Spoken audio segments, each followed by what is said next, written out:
Okay, let's talk about the Teamsters, because right now, inside one of America's most powerful and influential unions, a civil war is brewing. And this isn't just some fight about who gets to be in charge. No, this is a battle for the very soul of the union. And trust me, the outcome could reshape the entire American labor movement. And to really get what's going on here, you have to start with the raw anger. This quote from critics of the Teamsters president, Sean O'Brien, it just cuts right to the chase. It captures this deep sense of betrayal that some members are feeling, and it's that feeling that's feeling a full-blown rebellion from within. So what is actually causing this rebellion? What's behind all the anger? Well, that's what we're going to break down. We're going to unpack the case against the current leadership, take a look at the reformers' vision for a totally new direction, and figure out why this internal power struggle really matters for millions of workers across the country. So first up, let's dive into the case against Sean O'Brien. His critics are making a pretty serious argument here.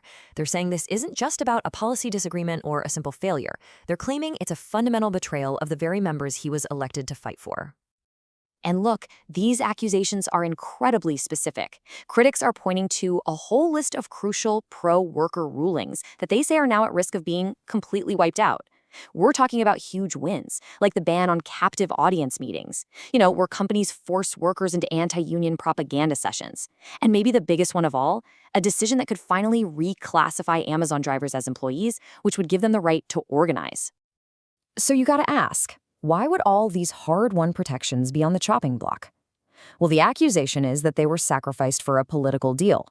The claim is that O'Brien essentially traded away these critical worker rights just to secure a cabinet appointment for someone who, critics say, doesn't even have any real power over the board that makes these decisions in the first place. Now, this kind of discontent, it isn't just random chatter. It has organized itself. It's grown into a full-fledged opposition movement that has a completely different vision for where the union should be heading. And this really gets to the heart of the fight. It's a clash of cultures. The challengers, they call themselves the Fearless Slate, and they say they're fighting a culture of top-down fear, of intimidation.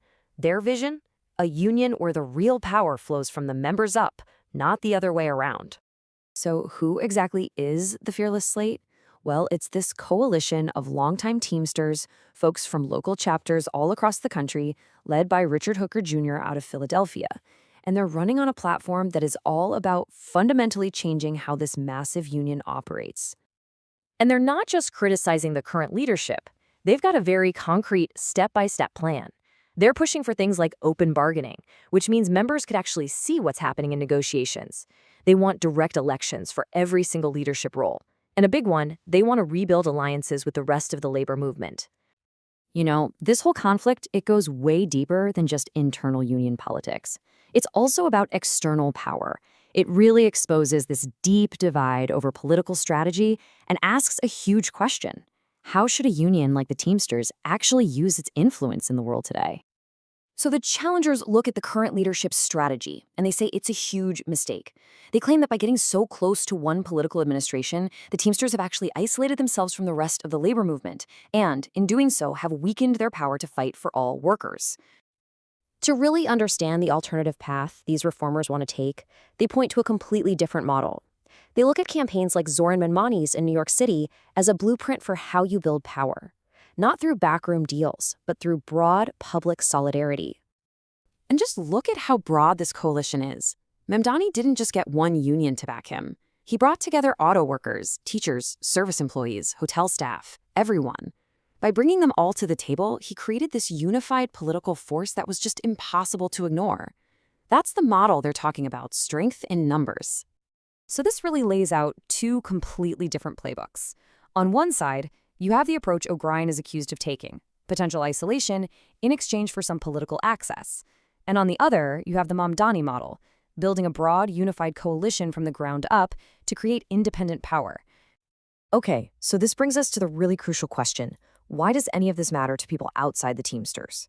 Well, because the outcome of this internal election could very well set the direction for the entire American labor movement for years to come. This election is forcing a huge debate over the core principles of unionism itself.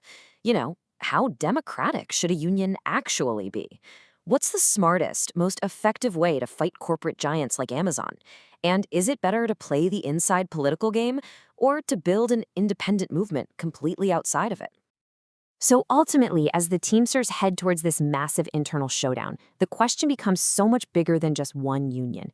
Is this just an internal family squabble, or are we actually watching a preview of the battle that's going to define the future of the entire American labor movement?